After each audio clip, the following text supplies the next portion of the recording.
Today, you all will hear some incidents.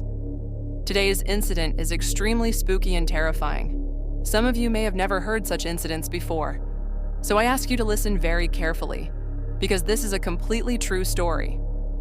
Let's begin, and I will read it exactly as it is written. I am Tanvir Tushar, and I have come to you with another new incident. I hope you will really enjoy this story.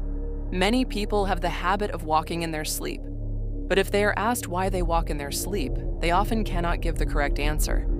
But if you understand why you are walking in your sleep and what is happening to you, it becomes clearer. A brother shared such an unusual incident with me.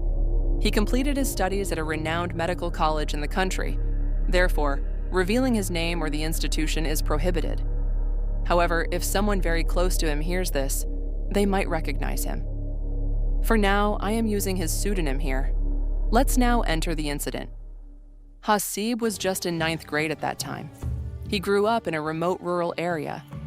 Just a 10-minute walk from his home, the vast Jamuna River flows through the heart of the village.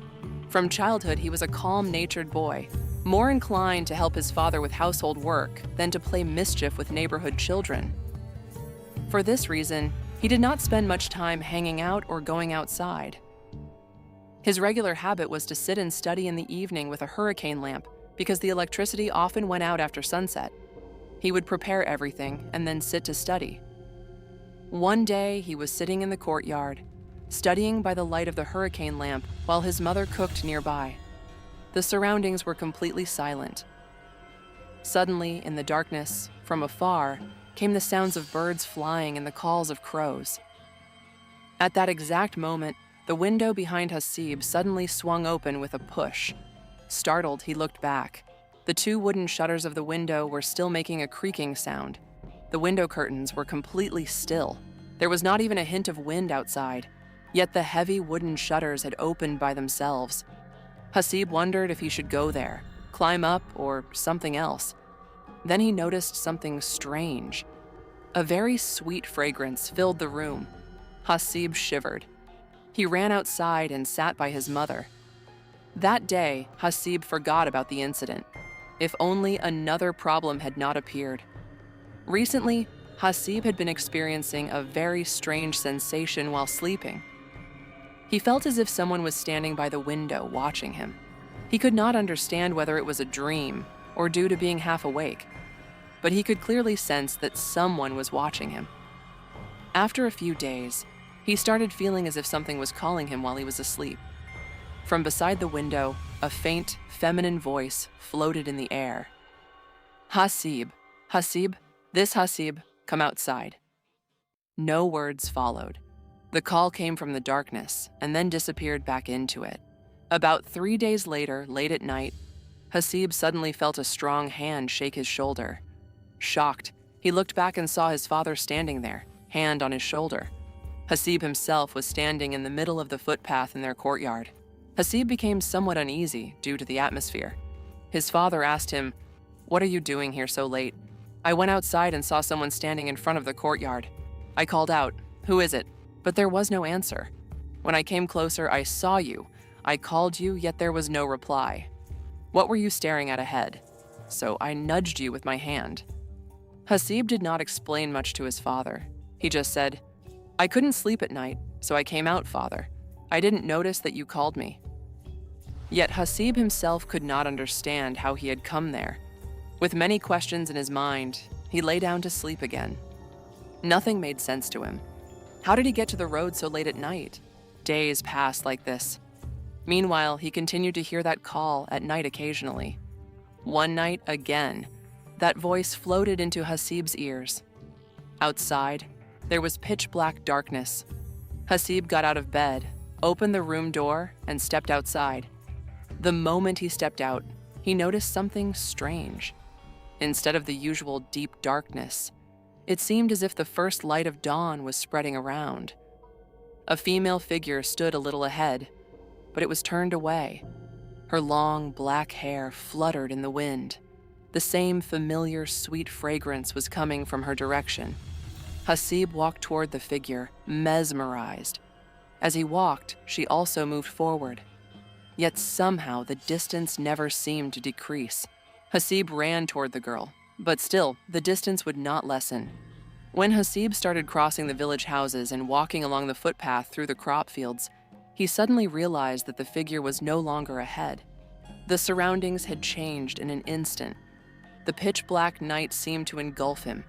Not total darkness, but a strange mix of light and dark blended into black. His eyes strained as he stood still, barely able to see. The chirping of crickets rose from the crop fields. Now Hasib began to feel fear. How had he come so far from home in the middle of the night? He had been lying in bed asleep.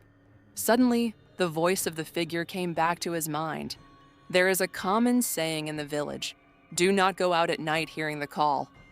Trembling with fear, Hasib began to walk toward home. From the footpath beside the fields, he reached the main village path and saw something white lying on the road in the distance. Where that white object could be seen, on one side there was a vast field of crops, and on the other side, 2 small ponds. Beside those ponds, there were rows of banana trees. Hasib thought that in the dim light of the night, banana trees often appear like this. Such things had happened many times along the village paths in the past. When he got closer, he saw that the banana trees had fallen onto the road. But today's incident was different, because today, a sense of fear had entered him, so it was natural for him to feel afraid. Hasib, gathering courage, started walking forward.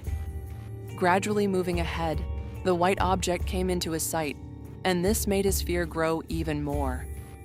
As Hasib got closer, the white bundle began to shine. Even in the dim darkness, the white seemed to strike his eyes.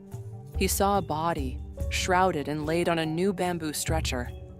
Fear seemed to freeze Hasib's legs. It felt as if his entire body had stopped from head to toe.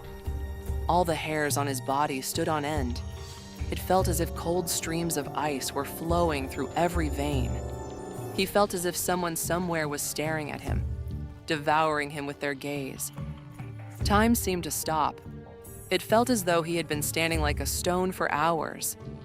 At that moment, he suddenly thought he heard the sound of a human voice. Electricity seemed to run through his body. He perked up his ears to find the source of the sound. Suddenly, from the darkness beside him, a person emerged, coming toward him. Who was this person? He had never seen him in the village before. The man approached, and in a very serious, deep voice said, "Can you tell me the way to the graveyard in your village?" That voice seemed to contain the fear of a kingdom itself. Hasib trembled in fear. His whole body began to sweat. Terrified, he said, "Across this field, there is a forest. Once you cross this field, you will reach the bamboo thickets. That is where our village graveyard is." The man said to Hasib, "You come with me. This body must be buried. Will you take me to the graveyard? Will you show me the way?" Hasib said, "I will go to the village and bring some people with me." There were many foxes along the path to the graveyard, and carrying this stretcher would require people. The man looked angrily at Hasib. It seemed as if flames of anger were burning in his eyes. Hasib had no courage to speak. From the direction the man had come, 2 more men emerged. Their eyes appeared blood red. Fear choked Hasib. He could not say a word. He repeatedly thought that only if he lost consciousness might he survive. Was this a dream or reality or some state trapped between the two? He could not understand. The man showed Hasib the stretcher and said, "Take one side of this stretcher and lift it onto your shoulder with us." Hasib, terrified, moved toward the body. He grabbed the left rear side of the head and with the 3 of them, lifted the stretcher. A stretcher made of bamboo. There were no boundaries around it. As he lifted it, an intense sweet fragrance wafted toward him. This scent was very familiar to Hasib. It sometimes drifted through the house. Even when the girl had come before, the same fragrance had come to his nose. Could it be that something was happening to him in a planned way? Trembling with fear, Hasib continued walking with the stretcher. The weight of the body felt quite normal. The black darkness outside extended from their village footpath to the smaller footpath through the fields. The chirping of crickets and a cold breeze brushed Hasib's face. The three men were talking among themselves, but Hasib could understand nothing. As they crossed the crop field, Hasib felt as if something was coming from behind. There was a rustling sound from the back. Hasib's body began to sweat. He felt there was no escape today. He wondered what had happened. If he were to die this way, would anyone ever know? Would he see human faces again? Then that rolling sound grew louder behind him. It seemed as if a dog was coming toward them. When Hasib tried to look back, the man beside him said, "Do not look back, no matter what. Walk straight ahead quietly. It is better if you do not look back." They crossed the field and entered the forest. The sounds and sensations from behind vanished. In the forest, small vines and plants wrapped around Hasib's feet, slowing his pace. Meanwhile, a faint sound came from afar. Somewhere in the distance, a fox cried out mournfully. Once again, Hasib's body felt cold as ice. The soft crackling of dry branches underfoot and the mournful cries of the foxes created a sense of dread around him. The environment felt surreal and terrifying. As the distant cries of the fox faded, it seemed as if a fox had cried very close to him. Then, here and there, several more foxes cried simultaneously. Fear drained the blood from Hasib's body. He could hear his own heartbeat in his ears. A voice called out from the front, "Do not be afraid. Our people are nearby. Nothing will happen to you. Once the body is buried, you may leave." As they entered the bamboo thickets, the cries of the foxes lessened. Hasib realized that more people were around him. He saw many unfamiliar men walking behind and beside the stretcher. Hasib finally reached the graveyard with the body. He noticed that many graves in the village were scattered all around. Just a few days ago, an uncle from the neighboring house had buried someone here. Hasib had come to help with the burial. The bamboo fence beside the grave was new. At that moment, an elderly man approached from behind. As soon as the stretcher with the body was placed on the ground, the man came toward Hasib and said, "You dig a grave for us." Fearfully, Hasib explained that he had never dug a grave in his life. He did not even know how to do it. The man reassured him, saying, "2 of us will work with you." There was no anger in his words. Instead, there was a kind of gentle softness in the tone. Hasib had never seen such unusual and good people in his village before. A little of his fear subsided. Nearby, a hoe and a spade were placed. Hasib and the other 2 began working to dig the grave. The people nearby stood together in a group talking, but Hasib could not understand the language they were speaking. It sounded strange and unclear to him. The 2 people near him said nothing. They were working in unison with Hasib. The grave was dug. The elderly man approached the grave and told Hasib to climb out. When Hasib got up, he pointed to a water container and said, "Go there and perform wudu for the prayer. The funeral prayer must be performed now." Hasib went to the water container and saw an old brass basin, but it shone brightly from use. After performing wudu, Hasib saw that everyone was lined up for the prayer. He stood in a row, and the elderly man came toward him, saying, "Once the prayer is over, do not stop for a moment.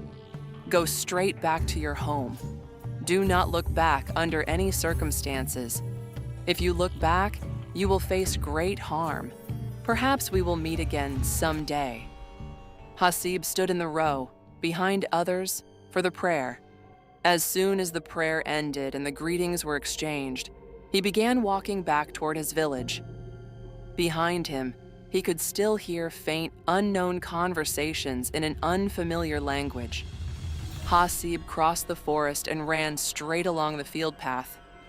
The first light of dawn was breaking around him. His body was exhausted. He ran all the way back to his home and collapsed beside his bed. The next day, when he woke up, he felt intense pain and had a fever. His mother was sitting by his side. Hasib thought that perhaps the whole incident had been a dream, but there were still clumps of fresh soil on his shirt from digging the grave the previous night. Could it be that the events of last night were real? Then it was not a dream. He told the entire story to his parents. His father called a religious scholar, Huzur, from the neighboring village. The scholar came and gave him an amulet, instructing him never to remove it for 6 months and never to go outside at night, no matter who came.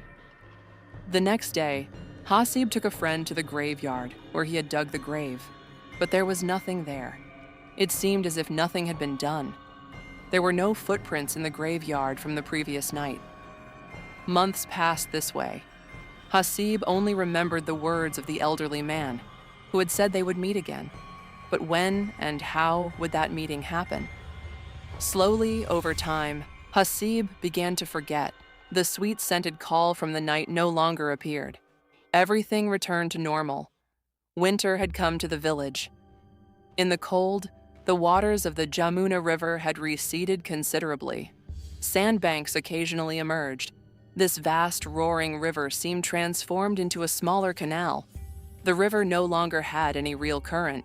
Some lands of Hasib's family were taken by the Jamuna, and they had now become raised sandbanks. At the beginning of winter, Hasib's father cultivated corn on several big husks of land in those sandbanks. Hasib usually went with his father to work in the cornfield. To get there from home, they had to cross the river.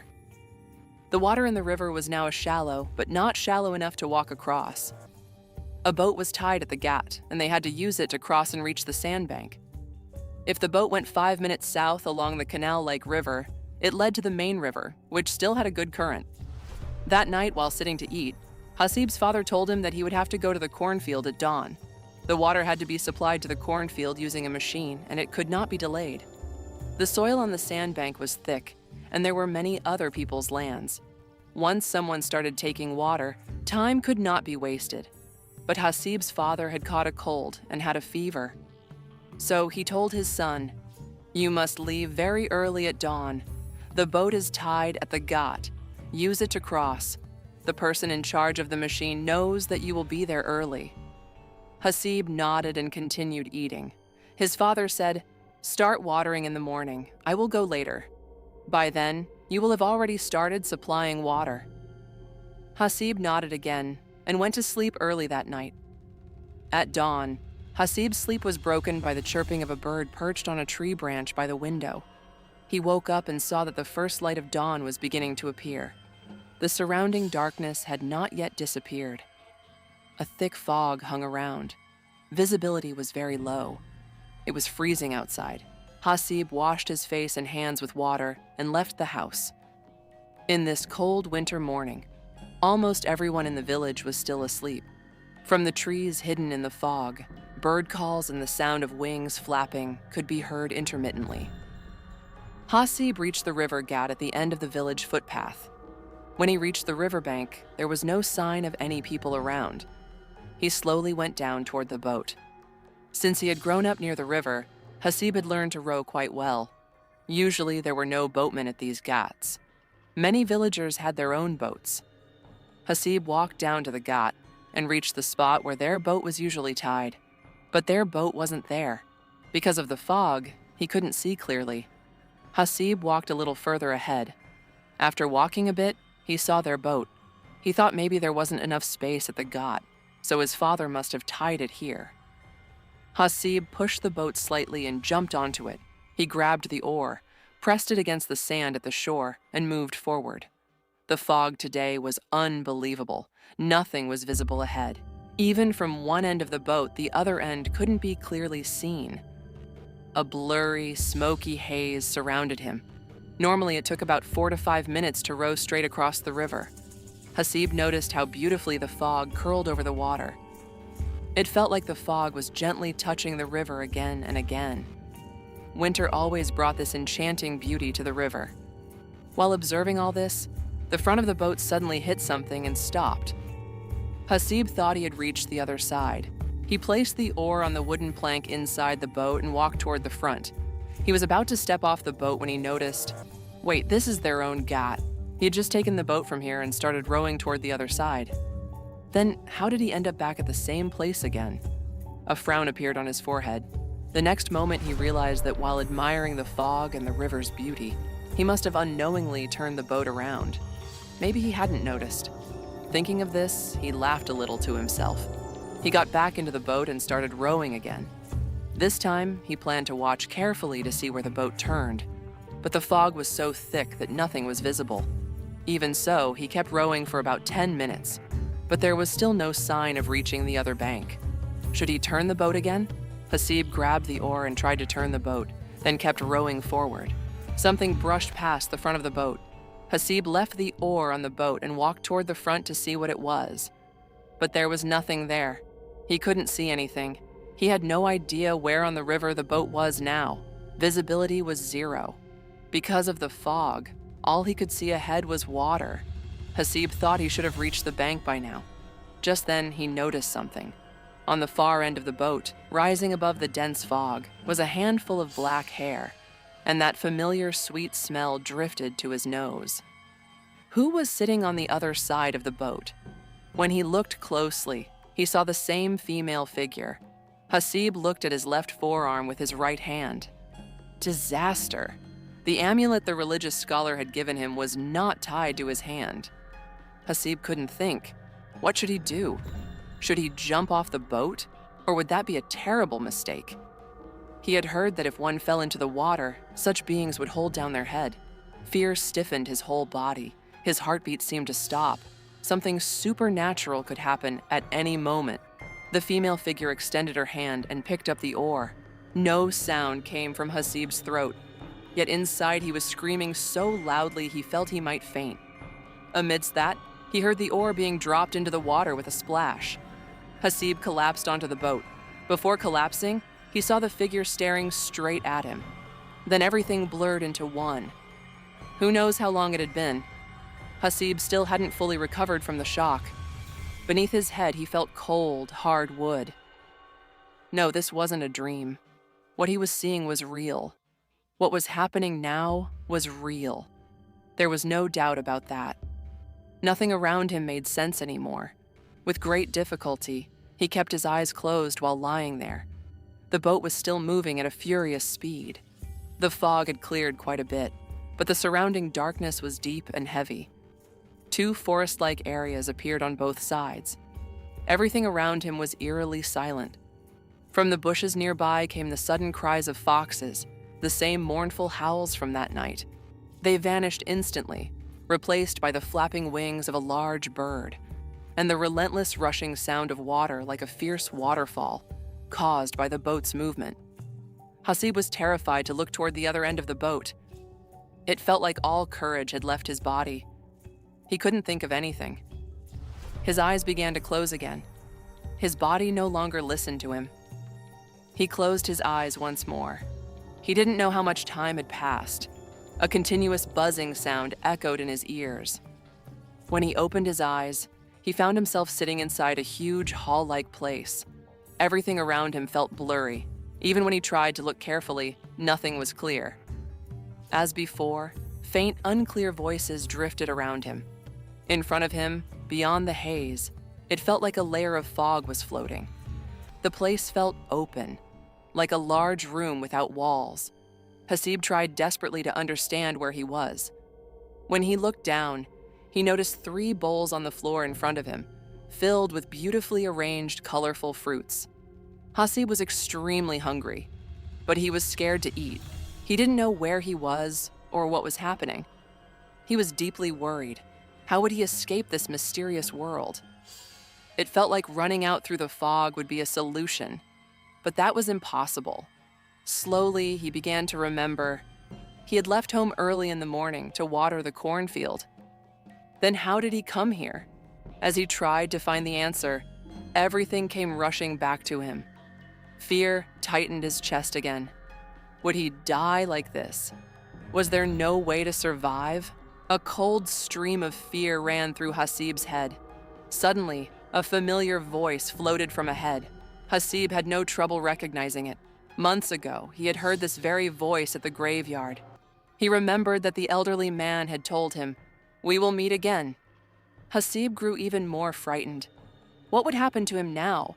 What was going on? He could understand nothing. What should he do now? The elderly man emerged through the thick, white fog and approached Hasib. He asked how Hasib's body felt now. In a trembling, tear-filled voice, Hasib said, "Let me go. Let me return home.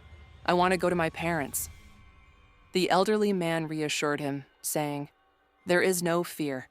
You will be taken to your home. For now, eat these fruits. You have eaten nothing all day." Hasib asked, "Where am I now? Why is it like this around me? Who brought me here?" Just then, Hasib heard the laughter of a girl from the side.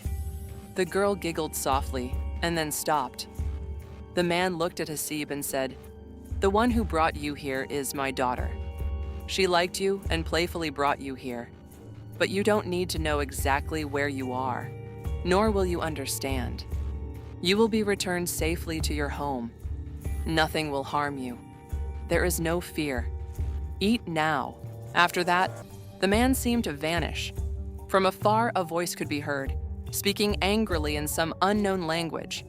Hasib had no ability to understand it or grasp the situation. From the bowl in front of him, Hasib ate a few grapes. After that, he remembered nothing. The intense cold made his body shiver. A freezing, whistling wind brushed against his face. When he opened his eyes, a wave of sand hit his face. The sound of water faintly floated to him, as if waves were lapping against a shore. Hasib closed his eyes again. Touching around, he realized he was lying in the sand. Hastily, he sat up. Thick black darkness surrounded him. For a moment, he tried to figure out where he was, but the dense darkness made it impossible. He had no idea where to go or what to do. Hasib used his hands to brush off the sand.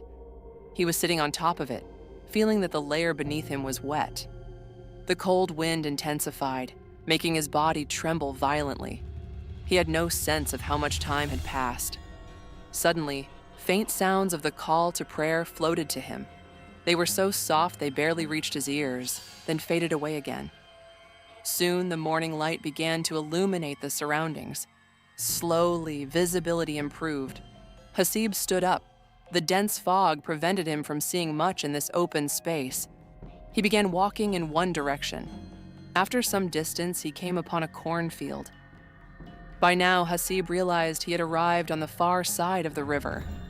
Turning back, he ran toward the river and soon recognized the familiar waters. Could it be that he had been dreaming by the river all this time? But if that were the case, how had his boat arrived on the other side? Without the boat, crossing was impossible. His mind was full of questions, with no answers in sight. Hasib sat again on the riverbank, overwhelmed. For a while, he remained there. Then he heard the sound of a boat being rowed. Quickly, he stood up, and through the fog, a dark boat slowly became visible. Hasib watched anxiously. From the boat, a boy called out to him, "Hey, Hasib, where have you been all this time?" Startled, Hasib recognized the boy as the eldest son of the neighboring house. Hasib told him, "Take me home first, brother." The boy instructed him to get into the boat. Once Hasib was on board, the boy started paddling, guiding the boat forward, and explained that Hasib had been missing for 3 days. The uncle had said that morning Hasib was supposed to go water the fields. But when he went to the riverbank, the boat was already tied up. The uncle took the boat across and discovered that Hasib hadn't come for the water at all. Since then, there had been no sign of him. His uncle and aunt had been distraught, worried sick about him. Hasib could not understand. 3 whole days? Where had he been? He remembered nothing except seeing the man again. Hasib gave no answer. Finally, the boat reached the riverbank. Hasib disembarked and ran home, shouting loudly for his mother. His parents rushed out and neighbors gathered too, all asking what had happened and where he had been for the past 3 days. Hasib could say nothing. He himself could hardly believe it. He had been missing for 3 days. His mother took him inside. After breakfast, Hasib recounted the entire story to his mother.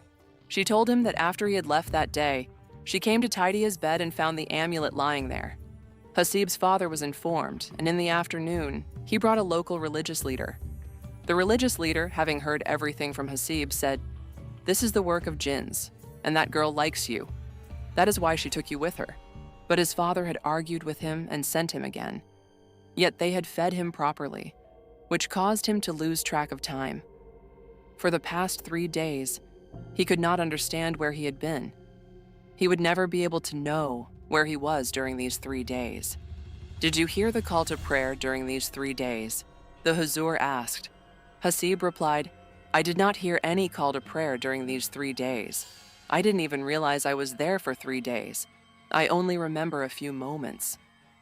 The Huzzur said, "They are good. They did not harm you. There is nothing to fear. I am closing your body from any harm. You will pray regularly, recite your prayers, and then sleep, and no problems will occur." Years passed. Hasib then got a chance in medical college.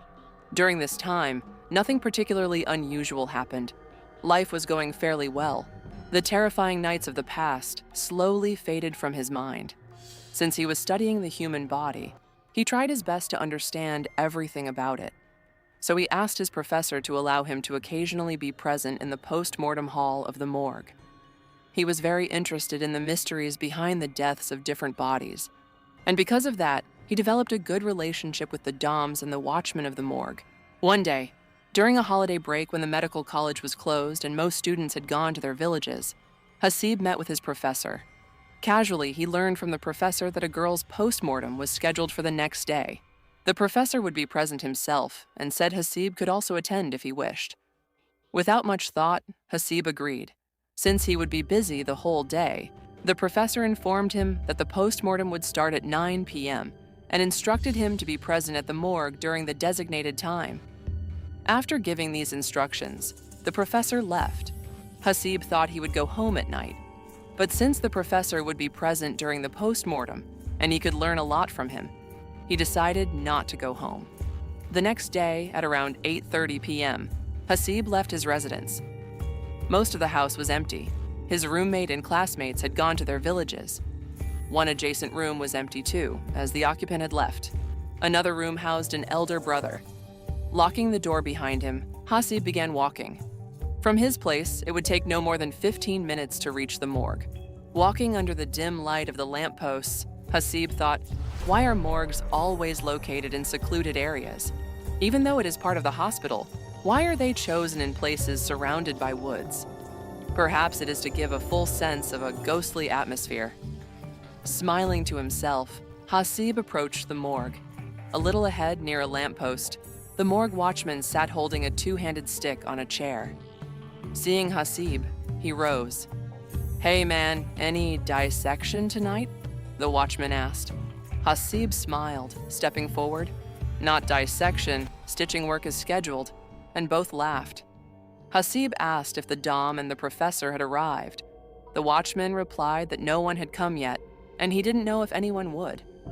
However, he informed Hasib that a girl's body had arrived the previous day, apparently burned or charred in some way, making it extremely frightening to look at.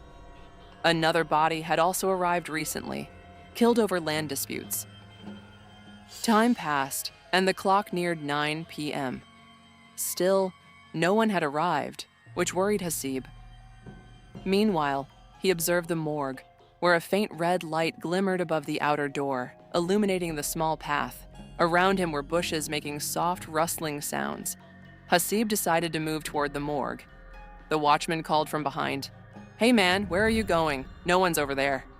Without looking back, Hasib replied, "No problem. If the professor comes, you can send him over. I'll just take a quick look around the morgue. Don't say anything more." Moving forward, Hasib was surprised by his own courage, approaching two bodies confined in a room in the dark night, yet feeling no fear. Standing in front of the morgue, he noticed how the dense darkness was illuminated only by a red light, revealing the front portion. The watchman leaned on his stick, dozing. The door was unlocked, but the hatch outside was secured. For a moment, Hasib felt an irresistible urge to enter the morgue alone to experience it. Stretching his hand, he opened the door. Inside, a dense black gloom awaited him, accompanied by the subtle stench of rotting flesh. Hasib reached for the switch by the door, and instantly, the darkness vanished. Before him were two bodies lying on stretchers, covered in white sheets. One sheet bore scattered bloodstains, while the other had darkened patches in various places. The room was fairly large, with a rod light dangling from the ceiling, slightly swaying. The body covered with dark-stained cloth lay in a corner, while the body with bloodstains lay more toward the center. Hasib stepped forward toward the central body. Lifting the white sheet, he saw the lifeless eyes of a 40-year-old man staring at him, which terrified Hasib at once, as if the man was looking directly at him. Hastily, he covered his face. Then he moved toward the body in the corner. Approaching it, a decayed smell hit his nose. When Hasib removed the shroud covering it, he was shocked. Hasib could not make out the face at all. The eyes seemed to have sunk inside. In place of the eyes were large, hollow-like cavities. He had never seen such a horrifying corpse before. Now fear began to creep in.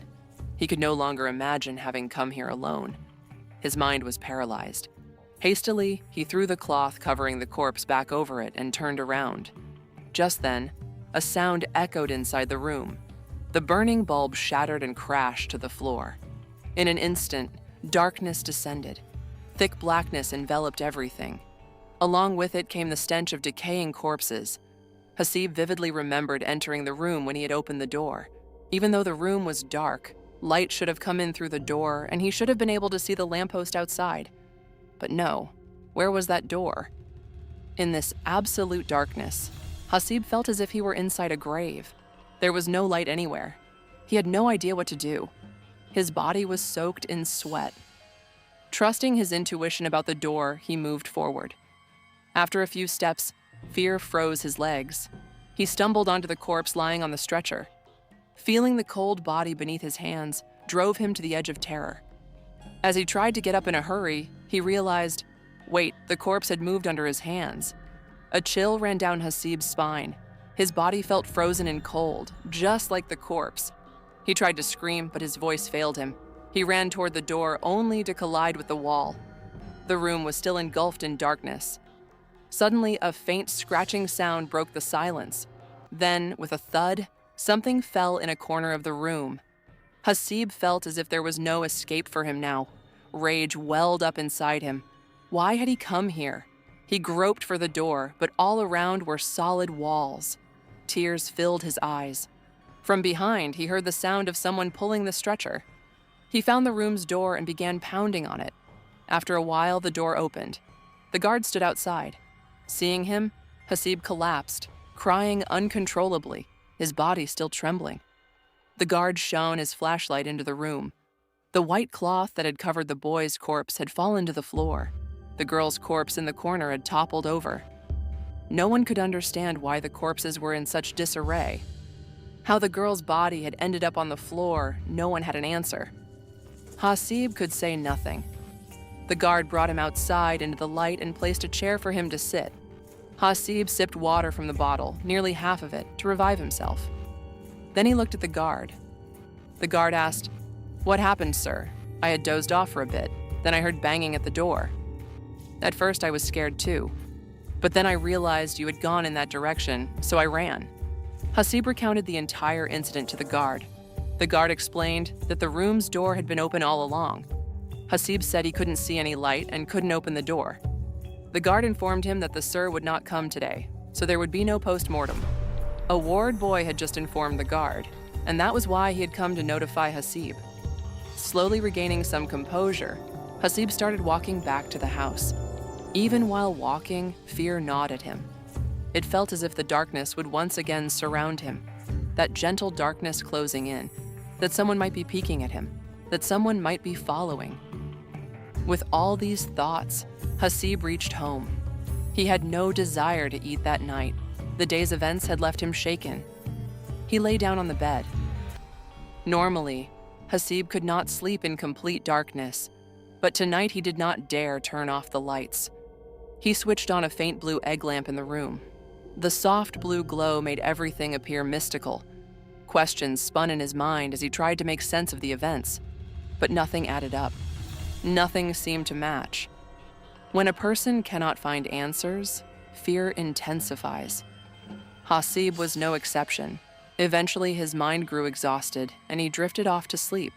He had no idea what time it was. Silence reigned all around. Only the faint ticking of the clock could be heard. Suddenly, he felt an immense weight pressing down on his chest. It seemed as though something had settled heavily upon him. The unbearable pressure shattered his sleep completely. Slowly, he opened his eyes. What he saw in the faint blue light froze the blood in his veins.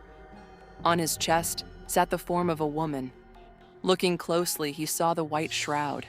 The entire room was filled with the stench of rotting flesh. Strands of hair floated in the air. Fear made Hasib sweat profusely. Once again, he retreated into another room. Was he truly seeing this? Or was it a dream? Even today, his body does not respond. Despite trying, Hasib could not move his hands or legs. He could not make a sound with his voice. Hasib tried with all his strength to scream, but no sound came out of his throat, not even a squeak like a girl's voice. And then the girl looked at him. She moved toward Hasib. What a terrifying face it was. In some areas, her flesh seemed to be falling off. The skin hung loose in many places.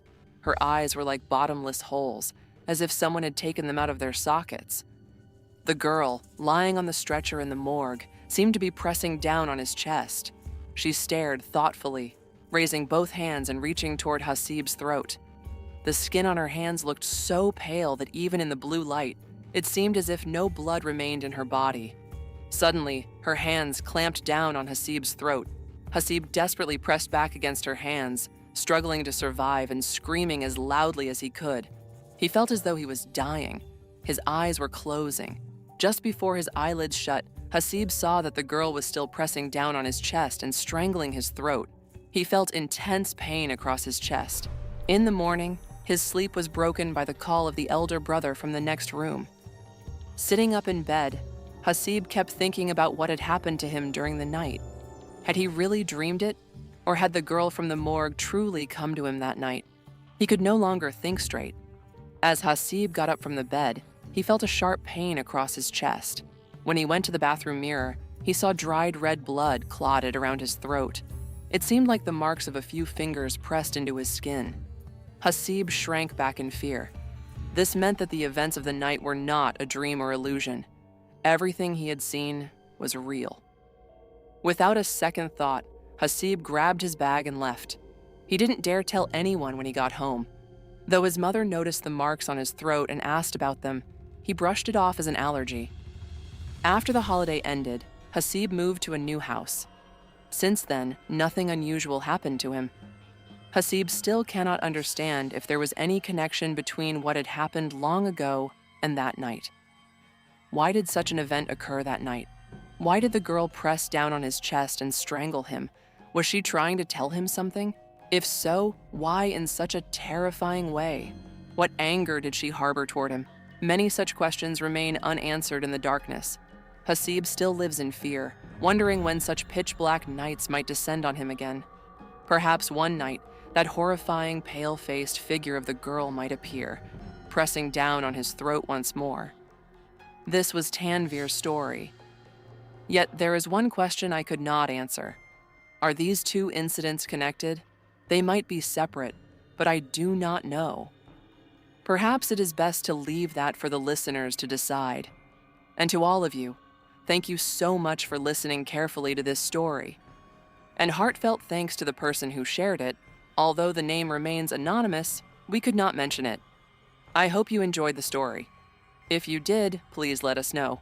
If not, that's fine too. May you all stay well and healthy. That's all for today. Very soon we will return with a new story. Allah Hafiz.